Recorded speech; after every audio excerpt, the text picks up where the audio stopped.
있기를 축복합니다. 아멘. 우리가 인간의 역사를 이렇게 바라보면요, 싸움과 분쟁과 다툼의 역사다라고 이렇게 말할 수가 있습니다. 지금도 뭐 여러분 알고 계시겠지만 러시아에서 우크라이나를 침공해서 정말 비참한 그러한 전쟁이 벌어지고 있습니다.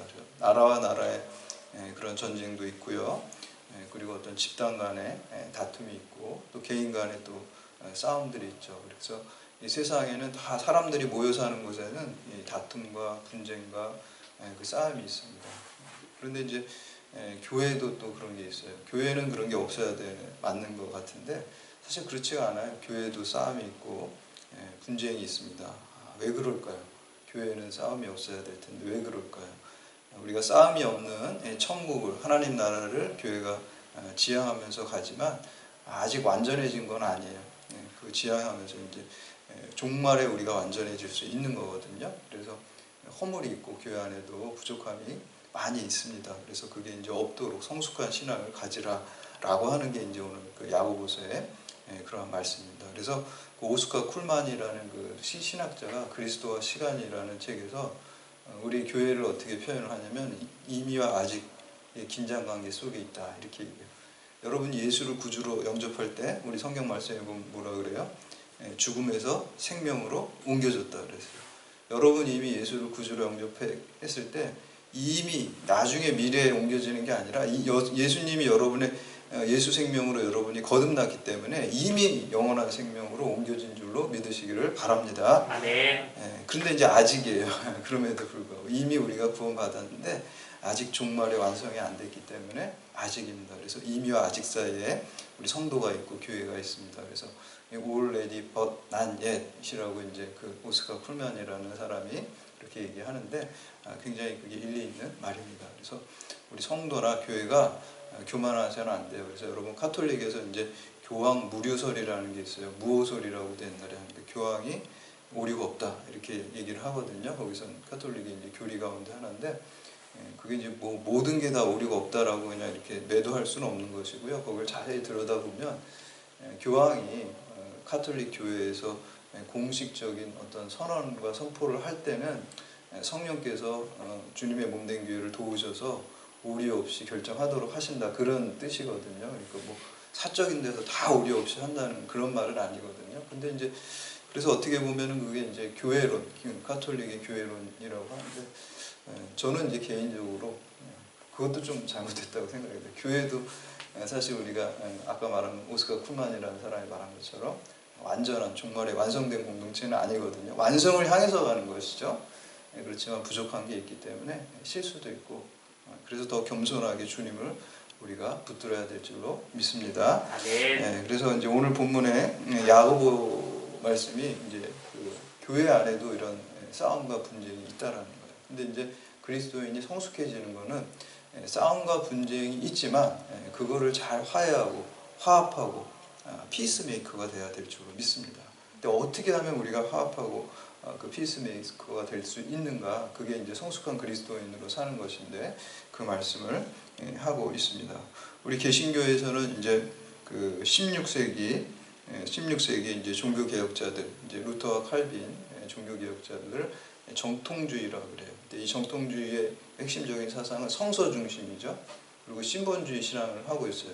근데 이제 시간이 흐르면서 19세기 오면은 정통주의가 다 못 다루는 것들에 대해서 이제 정이 있으면 항상 반대되는 그게 있잖아요. 그래서 거기에 이제 자유주의 신학이라는 게 나왔어요. 자유주의는 그러니까 성서 중심보다 이성 중심이고 신본주의보다 인본주의 쪽으로 가고 있어요. 그래서 자유주의 신학 이렇게 이제 정과 반이 되는데 그것도 다 또 들여다보면 또 이유가 있어요. 왜 자유주의 우리 교회에서 일반 교회에서 마귀들이다 이렇게 얘기하는데 그렇게 그냥 다 한마디로 말하기는 좀 어렵고요. 이유가 있습니다. 왜냐하면은 이제 정통주의 신학에서 루터 칼빈이 어떤 성경 중심으로 신본주의를 이렇게 목회를 하고 복음을 선포했는데 이제 계몽주의라든지 과학혁명이라든지 이런 게 이제 흘러가면서 그 당대 사람들에게 이 그리스도의 복음을 전할 때 많은 한계점들이 있었어요. 이제 그 뭔가 좀 탈바꿈해야 되는데 그래서 이제 교회에서 이제 그 사람들이 좀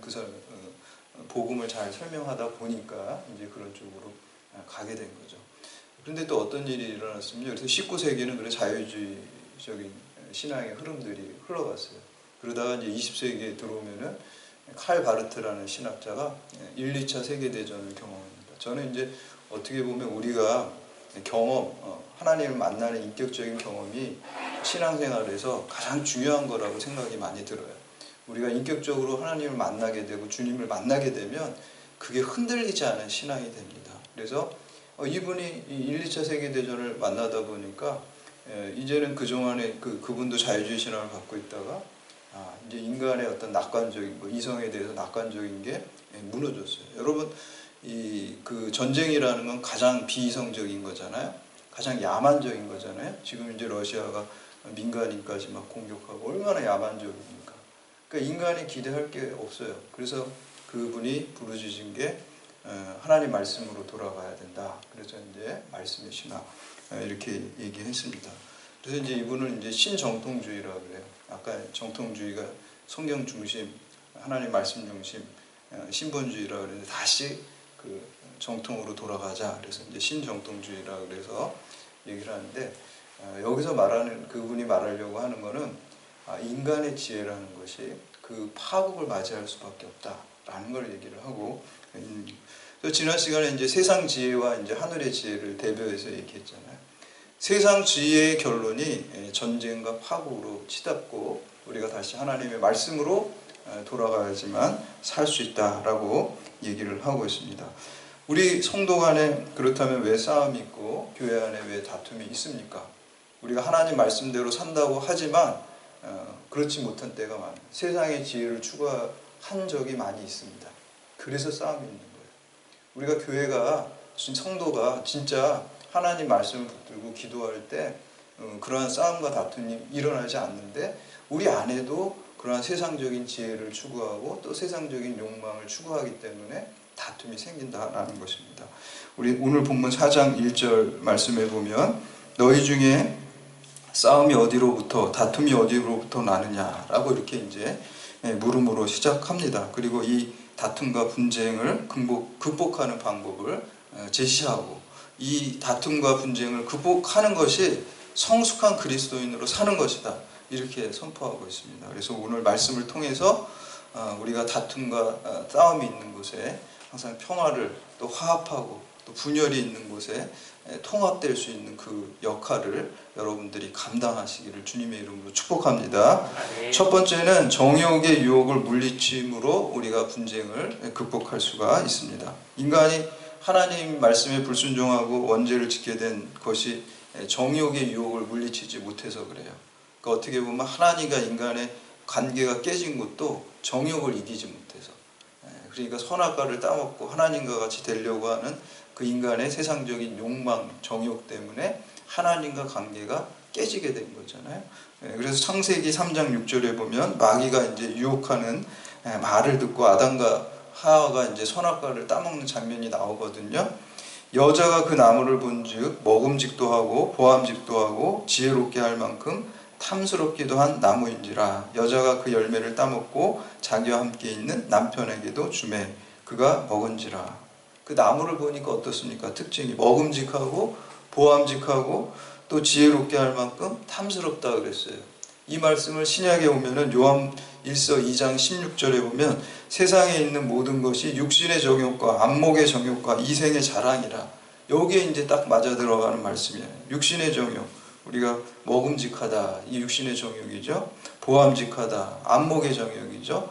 그리고 지혜롭게 할 만큼 탐스럽다, 이 이생의 자랑입니다.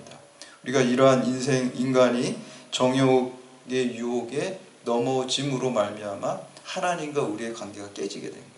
그러니까 정욕을 이기지 못하면 관계가 깨지고 분쟁이 일어나고 분열이 될 수밖에 없다라는 것입니다. 오늘 본문 1절 말씀 우리 함께 봉독합니다. 1절 시작.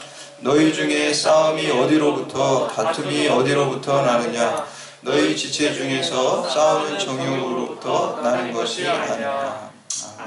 싸움과 다툼과 분쟁의 원인이 정욕 때문이라 이렇게 말씀합니다. 어떻게 쉬운 말로 하면 우리가 욕심, 인간적인 욕심이라든지 또 어떤 향락에 대한 욕심이라든지 그런 것들 때문에 일어난다라고 이렇게 하고 있죠. 그래서 사람들이 싸우는 거는 뭐 돈을 더 많이 가지려고, 또 권력을 더 많이 가지려고 그 욕심을 내잖아요.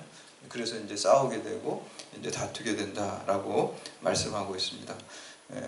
우리가 앞에서 살펴보았던 야고보서 1장 14절 15절에 보면 오직 각 사람이 시험을 받는 것은 자기 욕심에 끌려 미혹됨이니 욕심이 잉태한즉 죄를 낳고 죄가 장수한즉 사망을 낳느니라. 그래서 욕심과 정욕이 다툼과 죄와 사망을 낳는다라는 것입니다. 우리 이솝우화에 보면은 파리와 불나방이라는 그러한 이야기가 있어요. 파리가 배가 고파서 먹을 걸 찾으러 이렇게 돌아다니다가 어떤 집에 이렇게 보니까 꿀단지가 이렇게 있는 거예요. 그래서 야, 저거 맛있겠다. 그래가지고 이제 꿀단지 옆에 이렇게 날아가면 살짝 앉아가지고 꿀을 이렇게 핥아 먹으니까 너무 달콤하고 맛있는 거예요. 그러니까 이제 거기에 먹는 거에 혹 빠져가지고 정신을 잃어가지고 너무 맛있어가지고 점점 들어가다가 어떻게 됐을까요? 날개가 이제 꿀 속에 다 탁 젖었어요. 그러니까 이제 날아가려고 그러는데 그 꿀을 먹다가 꿀 속에 빠져가지고 이 날개가 다 꿀에 젖어가지고 붙어 달려가지고 날 수가 없고 거기서 지금 나오질 못하고 있는 거예요. 죽게 생긴 거예요.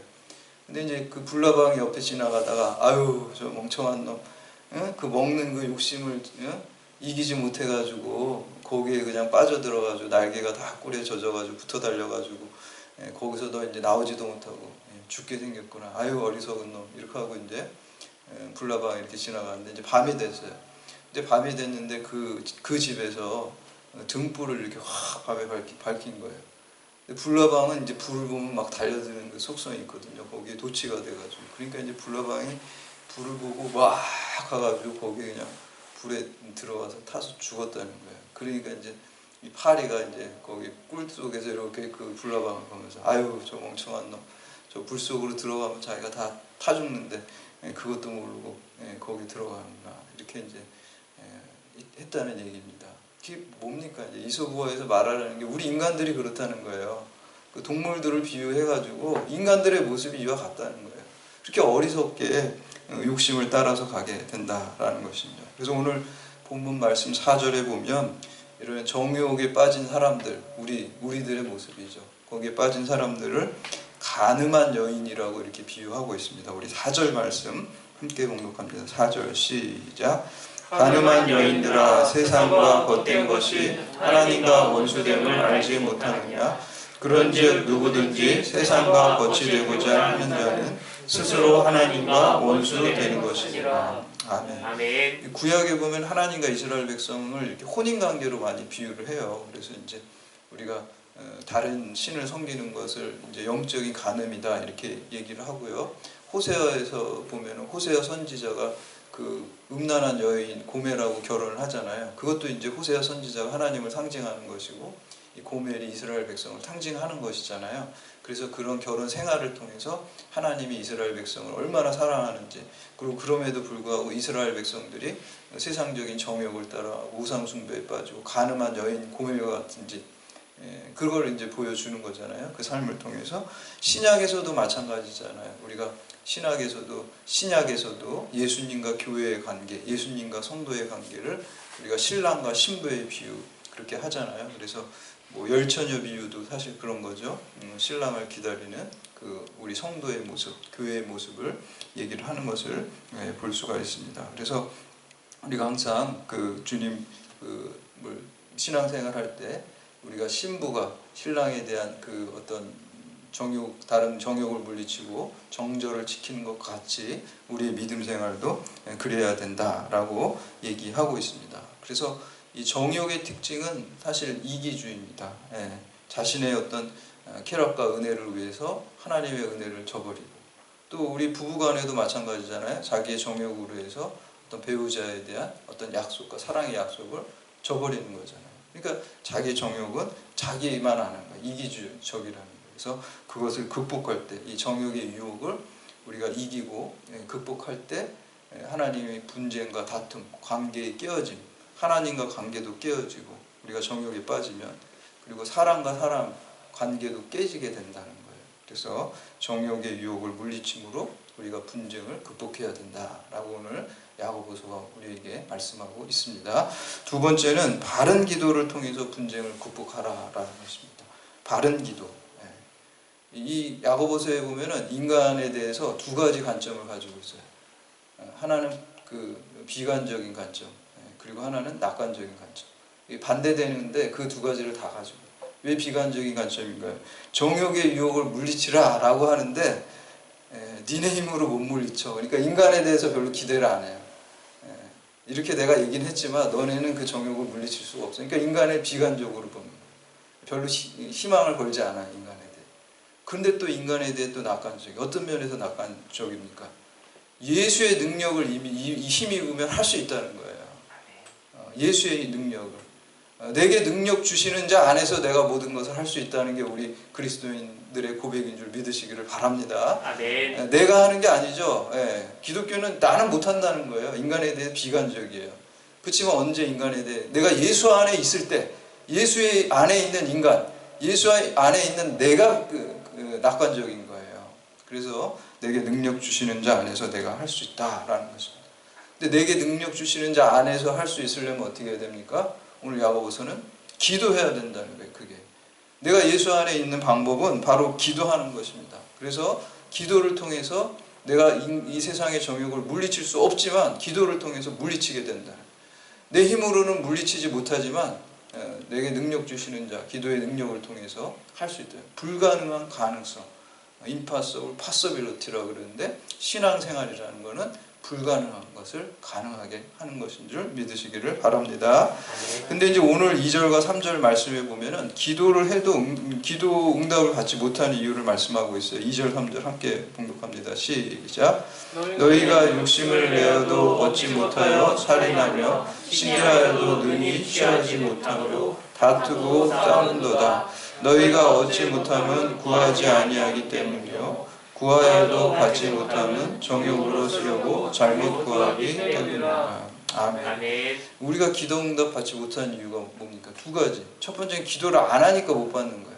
두 번째는 기도를 하는데 잘못 기도하는 거예요. 어떻게 잘못 기도해요? 정욕으로 쓰려고 잘못 기도하기 때문입니다. 그래서 기도를 올바르게 해야 돼. 그래서 저는 말씀 기도해야 된다고 생각합니다. 성경 말씀을 읽으면서 기도를 하세요. 그냥 읽다 보면 여기에 마음에 감동을 주시고 은혜를 주시면 이 말씀을 붙들고 이 말씀이 내 삶 가운데 이루어지게 해주세요. 이게 바른 기도예요. 근데 이제 말씀을 떠나서 기도하면 어떻게 되는가요? 우리의 욕망이 이루어지게 해달라고 잘못 기도하기 때문에 그거는 이루어지지가 않습니다. 여러분, 우리가 기도하다가 낙심하는 이유가 뭡니까? 내가 구한 대로 잘 응답이 안 돼서 그래요. 근데 우리가 구한 대로 다 응답되면 큰일 날 수가 있어요. 어린아이가 여러분 초등학교 다니는 여러분 자녀가 엄마 아빠 나한테 칼 주세요 이렇게 하면 우리 줄 수 있나요? 줄 수가 없죠. 위험하잖아요.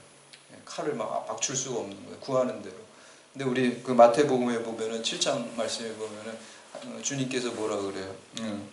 너희가 악한 자라도 좋은 것으로 자식에게 줄 하물며 하늘에 계신 아버지께서 구하는 자에게 좋은 것으로 주시지 않겠느냐. 구하는 자에게 구하는 것을 주는 게 아니라 좋은 것을 준다 그랬어요. 그러니까 우리는 뭐가 좋은지도 몰라요. 그 톨스토이의 사람 무엇으로 사는가 거기에 뭐 그런 얘기 있잖아요. 하나님 세 가지 질문 주시는 것 중에 두 번째 질문이 사람에게 허용되지 않은 게 뭐예요? 내가 뭐가 필요한지도 모른다는 거예요. 그게 이제 톨스토이 그 책에 나오잖아요. 그러니까 우리는 뭐가 좋은지도 몰라요. 그렇기 때문에 우리가 기도를 할 때 하나님 말씀 기도를 해야 되고 기도할 때 하나님께 성령께서 우리의 기도의 방향을 바꿔주신답니다. 그래서 우리가 순수한 마음으로 기도로 나아가면 이미 그게 축복받은 거예요. 우리가 구하는 대로 여러분 그런 경험 많이 하시지 않았나요? 저는 많이 했는데 제가 이렇게 구했는데 잘 안 됐어요. 그래서 하나님한테 막 실망도 하고 좀 원망하는 마음도 여기 이렇게 말은 못하지만 목사니까 이렇게 있었는데 나중에 지나고 나니까 야 그때 그거 안 돼가지고 너무 잘 됐구나. 뭐 이런 거 저는 뭐 무수히 많아요. 그러니까 우리가 기도할 때 하나님의 인도하심을 받고 하나님의 보호하심을 받고 임마누엘 동행하심을 받는 줄 믿으시기를 바랍니다. 아멘. 기도할 때 이미 그게 보장이 된 거예요. 인도하심과 보호하심과 동행하심이 여러분에게 함께 있습니다. 그래서 기도하는 인생이 축복된 인생입니다. 이미 축복된 인생입니다. 나중에 뭐가 아니라 여러분 하나님의 보호하심과 동행하심과 인도하심이 기도할 때 있고 그러면은 이미 우리에게 축복된 것입니다. 그래서 우리가 기도하지 않고 잘 되면은 그거는 저주입니다. 축복이 아니에요. 기도하지 않고 잘 되면 뭘 어떻게 생각하냐면 사람이 어리석어서 야 내가 잘나서 잘 됐나 보다 이렇게 착각을 해요. 그리고 하나님을 안 찾아요. 교만해지고. 그러면 지옥 가는 거예요. 그래서 기도 안 하고 잘 되면 축복이 아니라 뭐라 그랬어요? 저주입니다. 기도하고 하나님의 인도하심을 받아야 될 줄로 믿습니다. 그래서 우리가 응답받는 기도, 쉬지 않는 기도, 그리고 성령 충만해서 하나님 뜻대로 구할 때 그 기도가 응답되고 그럴 때 성숙한 그리스도인이 될 수 있습니다. 마지막으로는 겸손함을 통해서 분쟁을 극복해야 됩니다. 우리가 겸손하지 않은 사람을, 교만한 사람을 제일 싫어해요. 사실은 자기 잘난 척하고.